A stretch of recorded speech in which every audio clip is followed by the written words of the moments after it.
एक धूप भरी सुबह टोक्यो डंजियन के पहले तल पर एक खुली जगह में चमकदार सिल्वर स्लाइम्स प्रकट हुए। ये बेहद दुर्लभ राक्षस थे, जिनकी चमक सूरज की रोशनी में और भी तेज हो रही थी।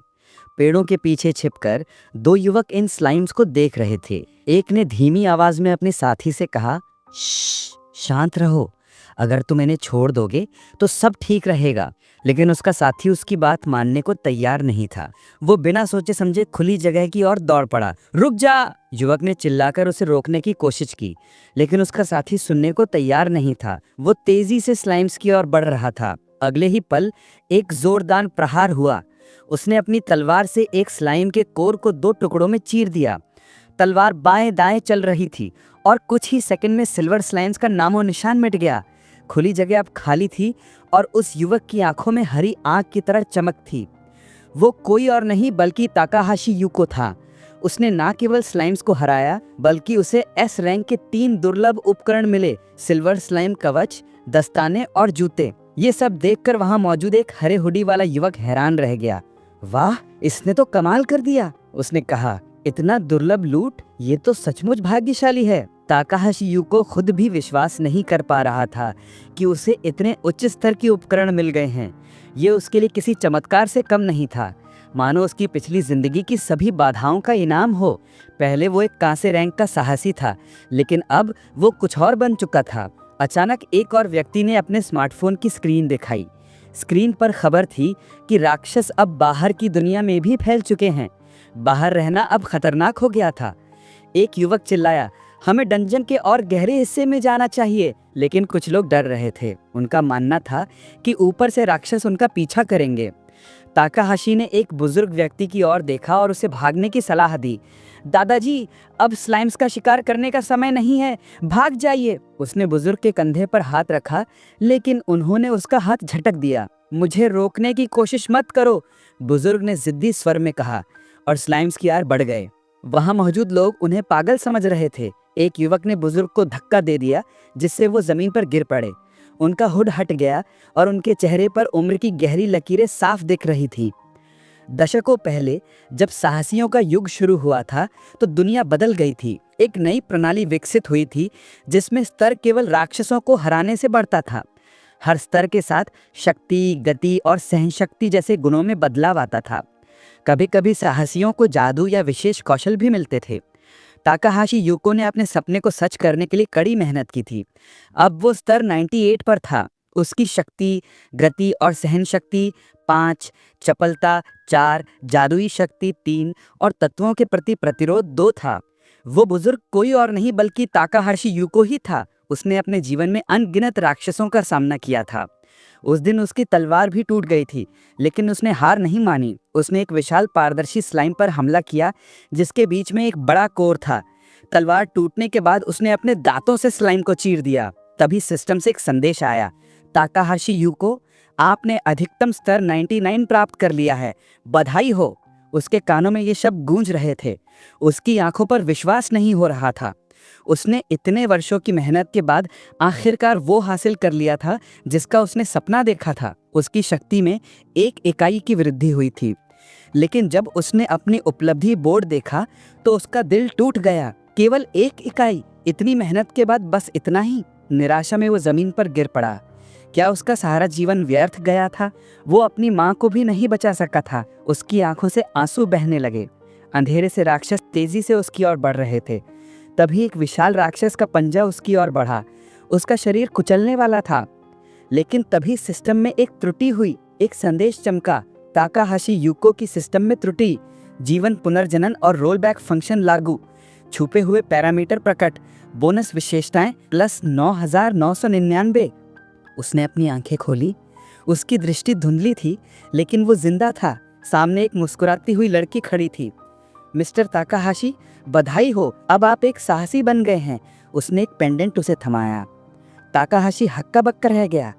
वो उस दिन को याद करने लगा जब उसने साहसियों के गिल्ड में पंजीकरण कराया था। उसने अपने स्मार्टफोन की स्क्रीन देखी। पसीना उसके माथे पर था। क्या ये वही दिन है? ताकाहाशी यूको की आंखें आश्चर्य से फैल गईं। ये क्या है? उसने अपने स्मार्टफोन की स्क्रीन पर नजर डाली। उसकी विशेषताओं की तालिका में एक नया कॉलम जोड़ा गया था, भाग्य। ये एक ऐसी विशेषता थी जो पहले कभी नहीं दिखी थी। क्या ये वही छुपा हुआ पैरामीटर है जो मेरे पिछले जीवन में था? यूको ने सोचा। उसे विश्वास नहीं हो रहा था। 70 साल की असफलताओं से भरा जीवन जीने वाला ताकाहाशी यूको अब इस नई शक्ति के साथ खड़ा था। उसने हाल ही में जो कुछ अनुभव किया था वो सब कुछ बदल रहा था।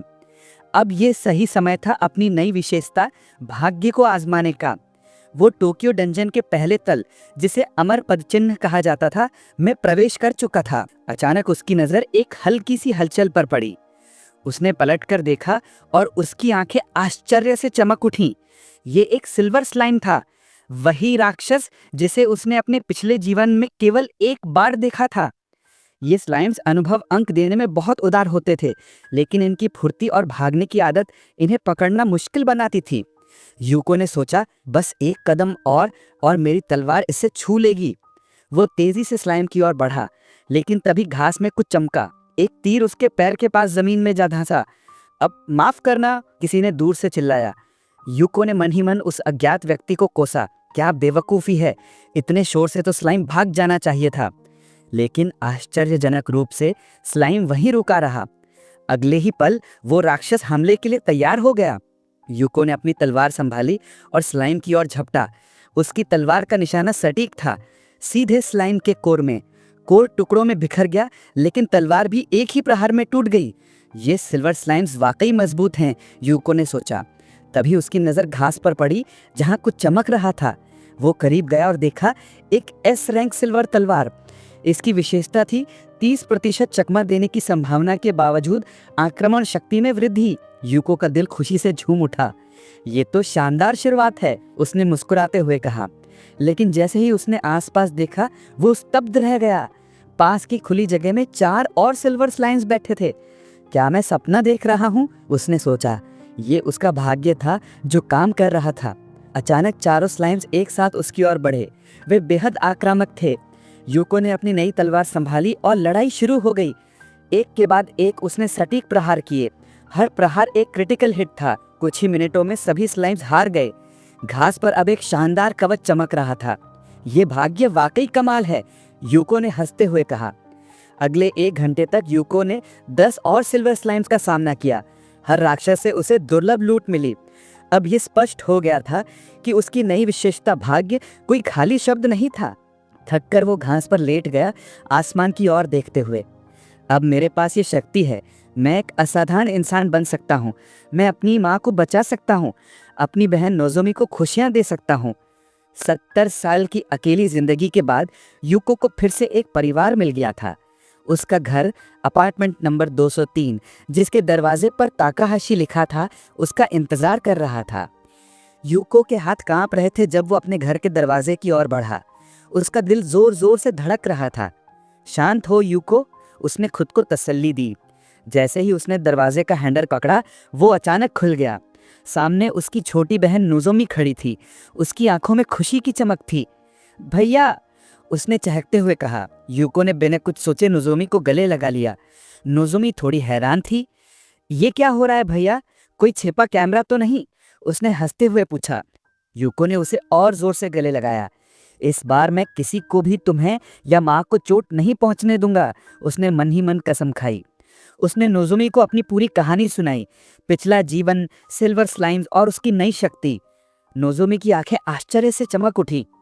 क्या हम सचमुच माँ को बचा सकते हैं, उसने पूछा।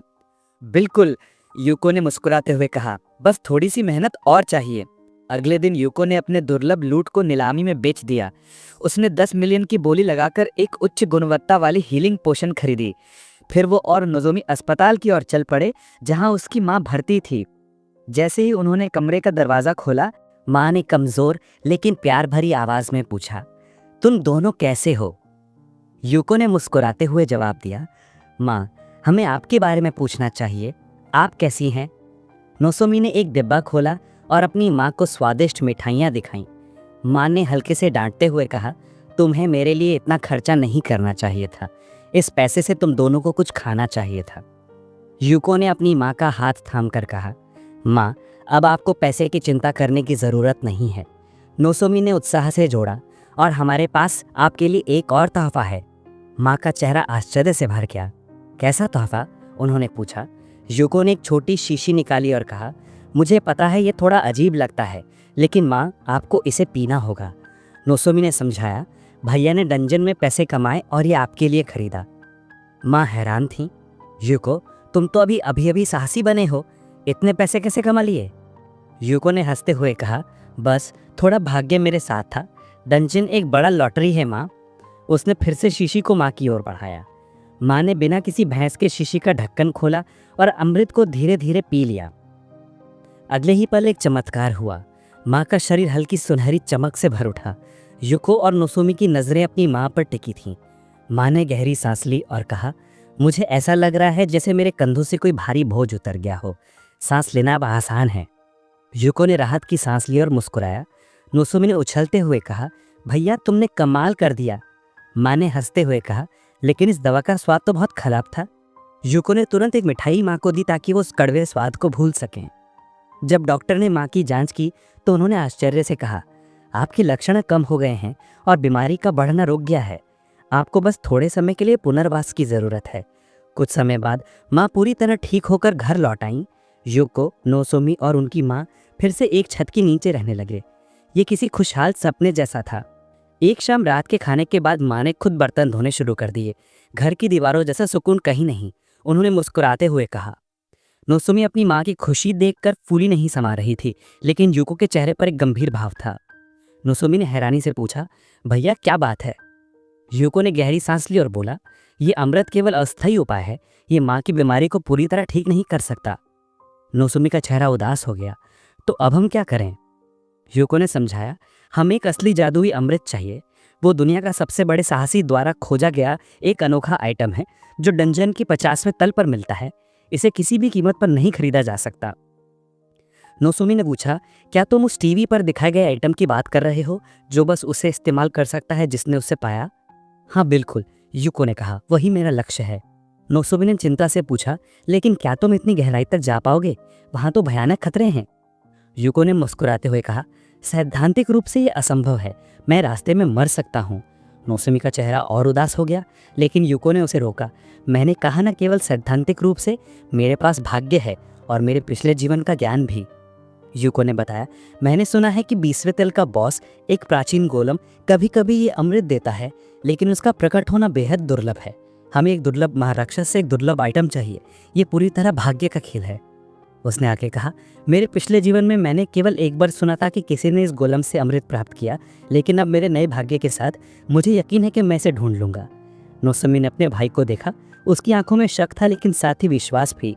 तुम कुछ भी कर सकते हो भैया, उसने हंसते हुए कहा। यूको का हौसला बढ़ गया।